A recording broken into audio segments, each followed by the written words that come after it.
Hi, Nancy with the Hospice Care Plan, and today we're going to show you how to take care of and clean a suprapubic catheter. So here we go. Let's get the site all set. Of course, make sure that all of your supplies are ready and at hand. And you can see on this particular catheter, it is inserted in the lower abdomen, as we've talked about, and beautifully cared for right now, and also anchored so that it is not pulling on the abdomen. So to clean that catheter every day, which needs to be done, we remove it from its anchoring, and of course you're going to wash your hands very thoroughly. If you're in a facility or caring for someone in a facility, you'll need to wear some gloves. If you're at home, you can choose whether to do that or just use your nice clean hands. Okay, before you touch the catheter, of course, you've got your gloves on or washed your hands. And then you're going to clean around the insertion site of the catheter. You can use nice soap and water, a gentle soap and water. You can use a gauze to clean or just a nice clean washcloth.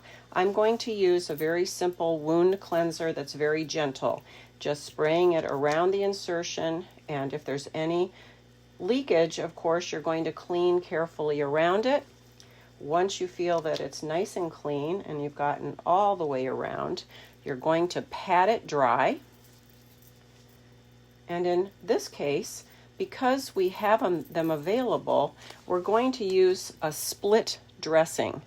This allows the dressing to go around the catheter, and then it would absorb any slight leakage, and it also protects the catheter insertion site if there's any rubbing during the day. In this particular case, we have a brief on the patient, so of course we're going to cover it gently and make sure that it is absolutely well anchored, whether it's a leg band or one of these stat locks. That's what I'm using today.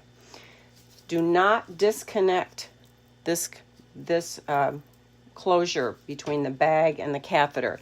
We want this to be a closed system to minimize all bacteria that would be getting into it. And generally these catheters are changed every 4 to 6 weeks. Let me just give a tip to nurses who are in the process of changing the catheter. Because this goes directly through the abdomen into the bladder, as you have released the balloon, removed the old catheter, sometimes the opening can get mismatched, and you put the catheter in and it won't go into the bladder. So here's a tip. You can, as you're inserting it, put a little pressure on the abdomen and pull it up slightly like this. That will bring the passage into alignment so that you are able to insert the catheter. Okay, you're going to again keep the catheter nice and anchored, clean, and that's about it. But it has to be done daily. And guess what?